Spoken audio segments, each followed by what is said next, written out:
Anda di sini. Di kesempatan kali ini kita akan membahas soal AKM.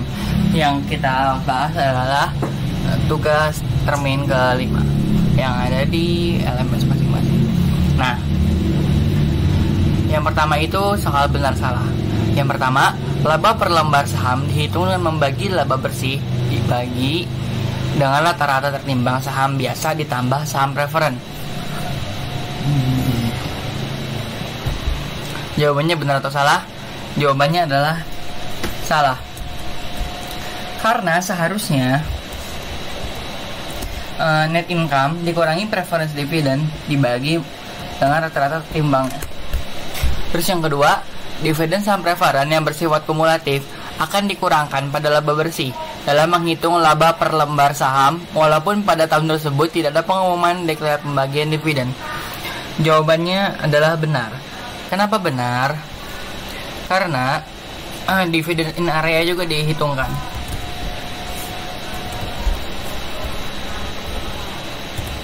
Terus yang ketiga, pembelian saham treasury tidak mempengaruhi jumlah saham yang issued, hanya mempengaruhi jumlah saham beredar. Oleh karena itu, pembelian saham treasury tidak diperhitungkan dalam menghitung rata-rata tertimbang jumlah lembar saham. Jawabannya adalah salah. Pernyataan pertama itu benar, namun pernyataan dengan pembelian saham treasury tidak diperhitungkan dalam menghitung rata-rata tertimbang jumlah lembar saham itu salah, karena harusnya diperhitungkan. Yang keempat, laba yang digunakan untuk menghitung laba per lembar saham dikurangkan terhadap dividen kas yang dibagi kepada pemegang saham biasa. Nomor 4 adalah salah. Kenapa salah? Karena harusnya tidak usah dikurangi terhadap dividen kas. Yang kelima, saat menghitung rata-rata tertimbang jumlah lembar saham, kita perlu melakukan restatement pada perhitungan jumlah lembar saham dikarenakan adanya pembagian dividen saham. Nomor 5 adalah benar karena merubah jumlah sahamnya. Karena ya tahu sendiri lah gitu. Terus yang 6, suatu perusahaan yang memiliki struktur modal terdiri dari saham preferen dan saham biasa, maka perlu menjadikan laba per saham dasar maupun laba per saham dilusian. Yang keenam adalah salah. Karena cukup menyajikan laba per LPS dasar saja. Karena bukan struktur modal yang tidak sederhana. Terus yang ketujuh, ya bukan yang kompleks sih maksudnya. Yang 7, apabila perusahaan melaporkan adanya laba rugi dari operasi yang dihentikan, maka perusahaan harus menyajikan LPS dasar dengan memisahkan antara LPS dari operasi yang berlanjut dan LPS dari operasi yang dihentikan. Jawabannya adalah benar. Ya, karena harus dirinci ketika ada loss or gain in discontinued-nya. Terus yang ke-8, suatu perusahaan memiliki struktur modal saham biasa dan saham preferen kumulatif. Apabila pada tahun tersebut perusahaan tidak mengumumkan dividen, maka nilai laba dalam perhitungan LPS dasar tidak perlu mempertimbangkan dividen saham preferen. Yang ke-8 salah, karena seharusnya dividen in area tetap diperhitungkan. Yang ke-9, suatu perusahaan memiliki struktur modal saham biasa dan saham preferen kumulatif. Apabila pada tahun ini perusahaan melakukan pembayaran dividen kepada saham preferen untuk dividen tahun berjalan dan dividen tahun lalu, di sini dalam hal ini tahun lalu tidak ada dividen, maka laba yang digunakan dalam menghitung LPS tahun berjalan harus dikurangi dengan dividen saham preferen tahun berjalan dan tahun lalu. Jawabannya adalah salah. Mengapa? Karena dividen in areas yang tahun lalu itu sudah diperhitungkan pada LPS tahun tersebut. Makanya yang di tahun sekarang tidak usah diperhitungkan lagi. Sekarang soal yang nomor 10. Dalam perhitungan LPS, apabila terdapat pemecahan saham, maka dalam menghitung rata-rata lembar saham yang beredar, kita memperlakukannya seolah-olah terjadi di awal periode. Benar, karena riset seolah-olah terjadi di awal periode. Sekarang yang isian singkat.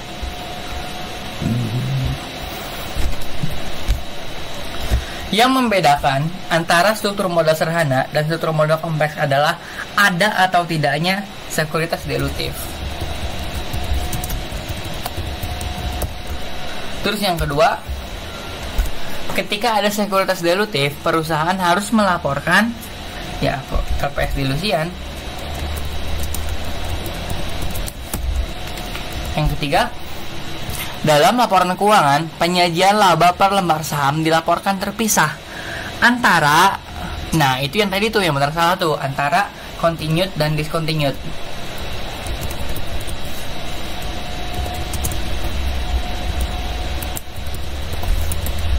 Terus yang keempat, dalam menghitung rata-rata timbang, jumlah lembar saham transaksi dan dalam transaksi bla bla bla dan bla bla bla diberlakukan secara retrospektif, yaitu dividen saham dan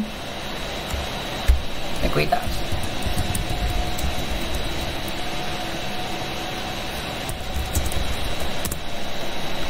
Maksudnya itu, dan apa, share split.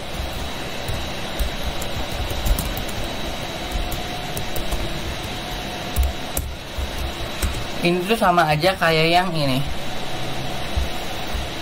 Nah, dalam terhadap pemecahan saham, maka dalam penghitungan rata saham kita memerlukan hal terjadi di awal periode. Nah, terus yang kelima, PT Universal memiliki laba bersih 13 miliar, jumlah saham biasa 4.500.000 lembar, dan mengumumkan dividen saham preferen 4 miliar. Jumlah laba per saham PT Universal adalah, ya itu tadi rumusnya loh. Yang pertama itu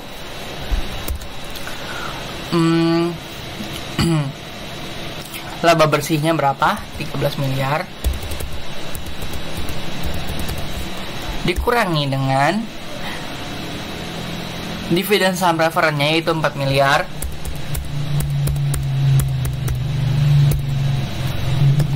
dibagi dengan jumlah lembar saham biasanya yaitu 4.500.000 lembar. 500.000 lembar. Nah, 2.000 jadi 2.000 per lembar. 2.000 rupiah per lembar. Yang keenamnya, transaksi terkait dengan saham yang tidak berdampak terhadap penambahan investasi pemegang saham adalah, sama aja sih sebenarnya, ini kayak yang nomor 4, dividen saham dan share split. Karena tahu sendiri lah kalau dividen, nah kalau share split kan nggak ngaruh ke itu ekuitasnya. Jadi kan gini nih, penambahan investasi itu di mana sih? Kan adanya di ekuitas nih, yang di laporan keuangan adanya di ekuitas. Nah, yang tidak mempengaruhi di ekuitas itu apa aja? Yaitu dividen saham dan share split. Nah, yang ketujuh, apabila perusahaan memiliki sekuritas yang dapat dikonversi menjadi saham biasa, maka perusahaan perlu menyajikan perhitungan LPS berupa 7 LPS dilusian.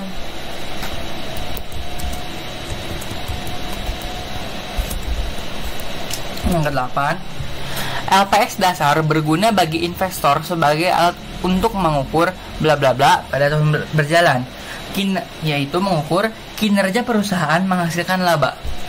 Ini yang ada di PPT.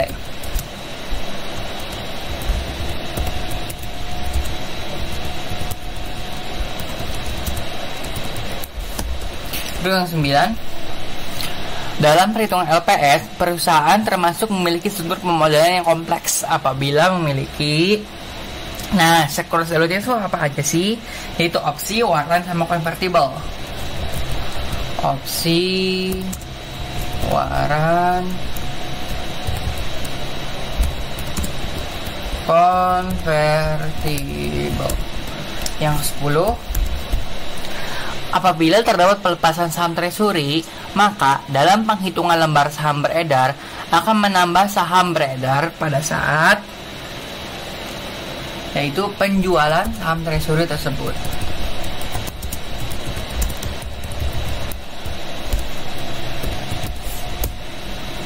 Nah kan, jadi pelepasan saham, maka dalam penghitungan lembar saham beredar akan menambah saham beredar pada saat dijual saham treasury-nya, maka nambah. Kan tadinya pas dia beli treasury itu kan berarti jumlah saham yang beredarnya berkurang tuh. Nah, pas dijual nantinya nambah gitu maksudnya. Oke, sekarang kita akan ke soal yang esai. Nah, soal yang esai ini saya sebelumnya udah ngejawab dulu, karena kalau nantinya lama lah videonya kalau nggak gini. Nah, langsung aja ke soal yang pertama.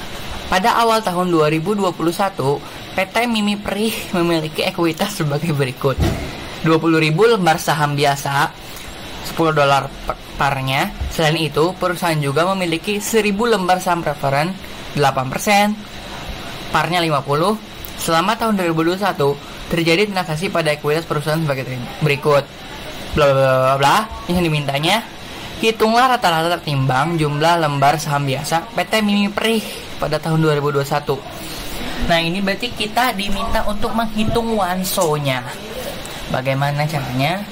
Kalau tips dari saya itu, kita mengisi dulu yang tanggal sama saham aktualnya, terus baru kita ngisi yang ininya, misalnya gitu. Nah, gimana? Pertama itu kan awal-awal, yaitu berarti pada tanggal 1 Januari. Nah, memiliki 20.000 lembar saham biasa tuh kan, 20.000. Saya tulis di sini.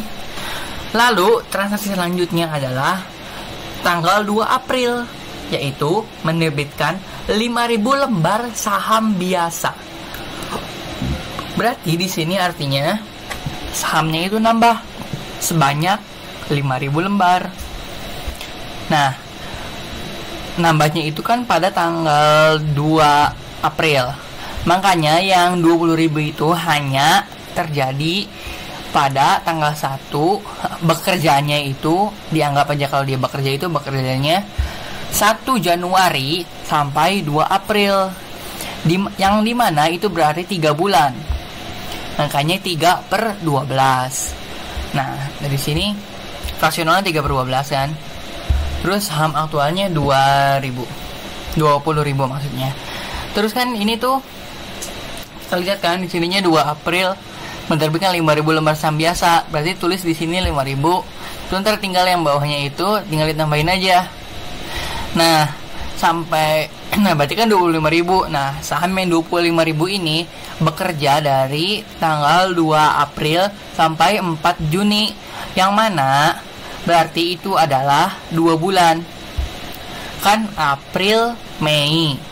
Nah, Juninya kan Juni awal, jadi nggak dihitung Juninya, jadi April, Mei gitu. Makanya 2/12.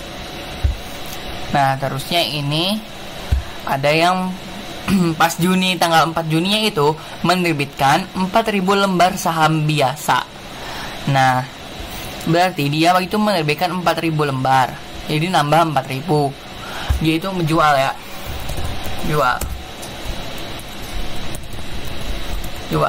Makanya jadinya 29.000. Nah, yang 29.000 ini transaksi barunya itu yaitu tanggal 1 Juli kan, membayar dividen saham biasa 10%. Berarti artinya ini nambah 10% jumlah saham yang beredarnya. Jadi 29.000 dikali 10%, yaitu jadinya 2.900. Nah, terus tinggal ditambahin deh 31.900. Nah, yang 31. Nah, makanya abis itu kan nambahnya kan 10%. Berarti kalau dikalikan sama aja dikali 1,1 kan. Nah, sesuai yang tadi nih, yang ini nih, di dalam seolah-olah terjadi di awal periode kan. Selain yang tadi perhitungan pemecahan saham, selain pemecahan saham, dividen saham juga seolah-olah terjadi di awal periode. Makanya langsung aja nih 1,1 di sini, 1,1 terus 1,1 di sini gitu. Nah, yang saham sebanyak 31.900 ini terjadi sampai tanggal 28 September. Yang dimana tanggal 28 Desember itu melakukan stock split 2/1 yang mengurangi par saham biasa menjadi 5. Nah, kan jadi 2/1 berarti saham itu jumlah lembarnya ini sekali lagi ini jumlah lembarnya. Jumlah lembarnya ini berarti jadi 2 kali lipat, berarti jadi 63.800. Kan 31.900 kali 2 itu 63.800. Nah, berarti dia itu nambah sebanyak 31.900. Nah, dia itu yang 63.800 itu terjadi sampai 3 Oktober gitu. Dia itu bekerja sampai 3 Oktober sebelum ada penambahan atau pengurangan lagi gitu. Nah, makanya kan ininya tadinya itu September nih. Oktober, Septembernya akhir bulan. Terus Oktobernya awal bulan. Berarti seolah-olah itu bareng gitu, terjadinya bareng. Makanya 0/12. Nah, terusnya, oh iya yang tadi itu yang 31.900 itu jadi dikali 2 yang lainnya juga. Kan tadi seolah-olah terjadi di awal, makanya yang sebelum itu dikali 2, dikali 2, dikali 2, kali 2 gitu. Terusnya yang ini 1000 mana dah? Membeli kembali saham biasa sebagai saham treasury sebanyak 1000 lembar. Jadi membeli saham treasury berarti dia berkurang nih saham yang beredarnya, jadinya berkurang 1000, tadinya 63.800 jadi 62.800. Nah, transaksi selanjutnya itu kan tanggal 27 November. Tanggal 27 November itu dari Oktober itu berarti terjadi selama 2 bulan. Kan awal Oktober sampai akhir November. Berarti itu seolah-olah 2 bulan gitu. Tapi emang 2 bulan gitu maksudnya ya. Makanya 2/12. Terusnya menjual kembali saham treasury sebanyak 1000 lembar. Dia menjual lagi nih sebanyak 1000 lembar nih.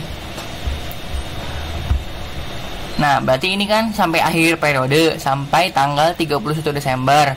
Dari akhir November, berarti ini seolah-olah dihitung 1/12 gitu. Fraksinya 1/12. Ini menambah nih, tadi kan 62.800 ditambah 1000, jadi 63.800. Nah, sekarang kita baru deh hitung one-so-nya. Ini kan 20.000 dikali 1,1 dikali 2 dikali 3/12 hasilnya segini. Nah, ini juga sama nih, tinggal yang ini dikali ini dikali ini dikali ini, terus hasilnya ini, terus ditambahin deh. Ketemu deh one-so-nya yaitu 57.216,67. Sebenarnya bukan 0,67 sebanyak 0,067 gitu.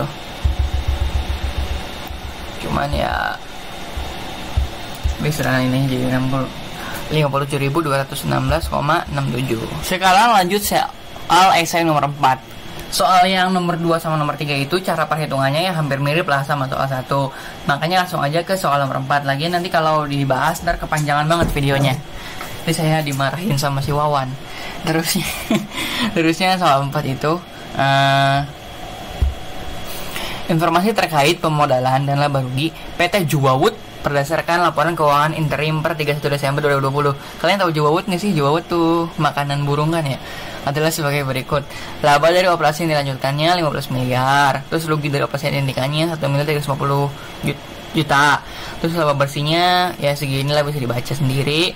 Terusnya ya segini. Pada akhir periode perusahaan memiliki 8 juta lembar saham biasa yang beredar dengan nilai nominal 1.000 per lembar saham. Selain itu, perusahaan juga memiliki 50.000 lembar saham preferen dengan imbal hasil 6%.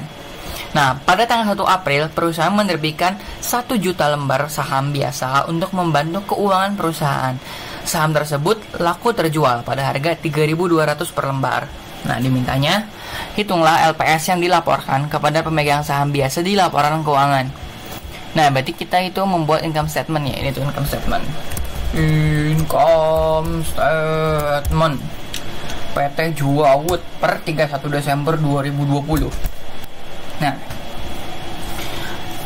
di sini udah langsung diketahui kan income from continuing operation-nya 15 miliar.